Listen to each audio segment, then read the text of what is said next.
Donovan Mitchell gets traded from the Jazz to the Cavs. Sorry, Knick fans. I know you guys were pumped up. There were some people that were probably already ordering jerseys with Mitchell on the back. But unfortunately, he's going to the Cavs. He's going to the Cavs. He joins a young cast. The starting lineup projected is looking like Darius Garland, Donovan Mitchell, Isaac Okoro, Evan Mobley, and Jarrett Allen, with Ricky Rubio, LeVert, Osman, and Kevin Love on the bench. That's a very solid team. Is it a real title contender? Is it a team that could push for the Eastern Conference Finals? Possibly. Can they realistically compete with the Warriors and some of these West teams for the championship? Probably not. They're still a piece away, in my opinion. But they're definitely on the right track. Cavs are making some moves. It's good for them. The full trade details are Donovan Mitchell goes to Cleveland, and the Jazz get Lauri Markkanen, Ochir Agbaji, Colin Sexton, 3 unprotected first-round picks, and 2 pick swaps. And Sexton, who I believe was a free agent, did agree to a sign and trade to join Utah. So there you go. Good luck to Sexton, Utah. We'll see if Lauri Markkanen, I believe on like his 4th team now, could like get something done, and the rest we'll see what happens. Unprotected first round picks, 2 pick swaps.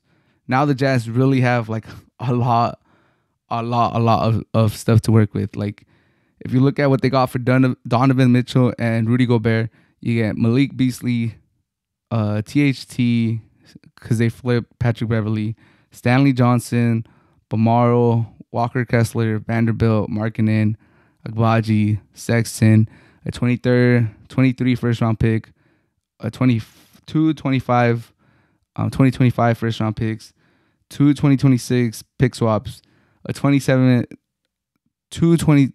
first round picks, a 28 pick swap, and 2 29 first round picks. Like that's crazy.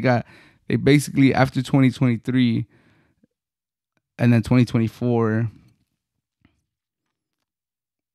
But I still think they have their own picks. So they're gonna have 2 picks in 23, 1 pick in 24, 3 picks in 25, pick swaps in 26, which they could like just keep on flipping, and then 3 picks in 27, 3 picks in 29.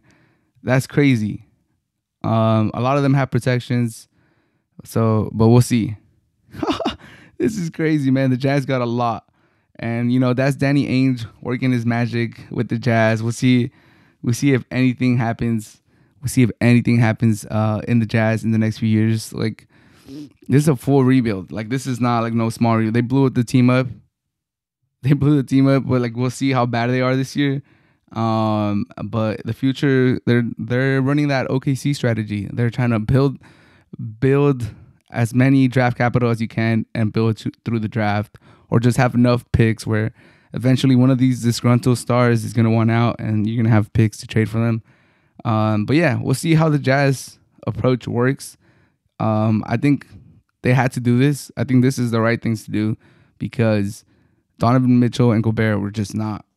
They had a ceiling. They had a clear ceiling, and it was like the second round, at most the conference final. But they could never, like them two as the main stars, could never win it for the Jazz. And I'm just sorry. That was a hard truth.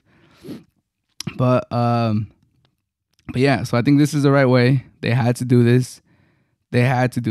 7 first round picks, 3 first round swaps, and a bunch of players that are probably going to get waived. Some of them are rookies, so they'll probably get playing time.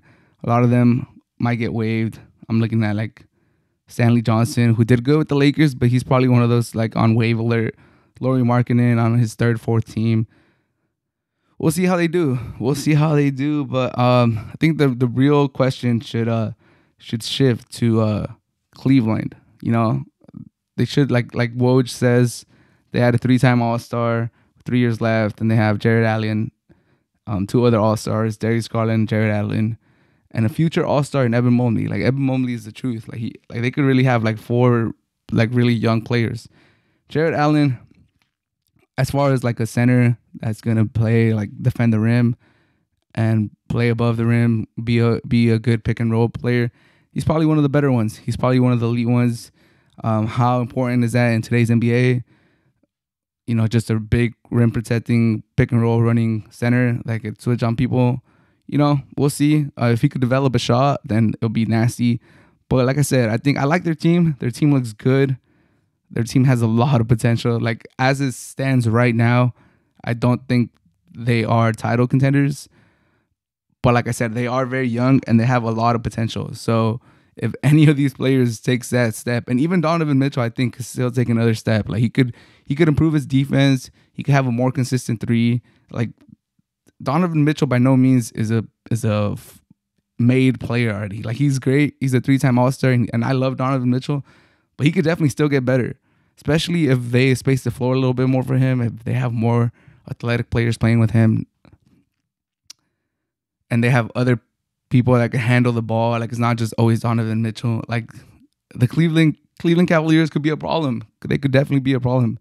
So I'm happy for the Cavaliers. It's a good trade.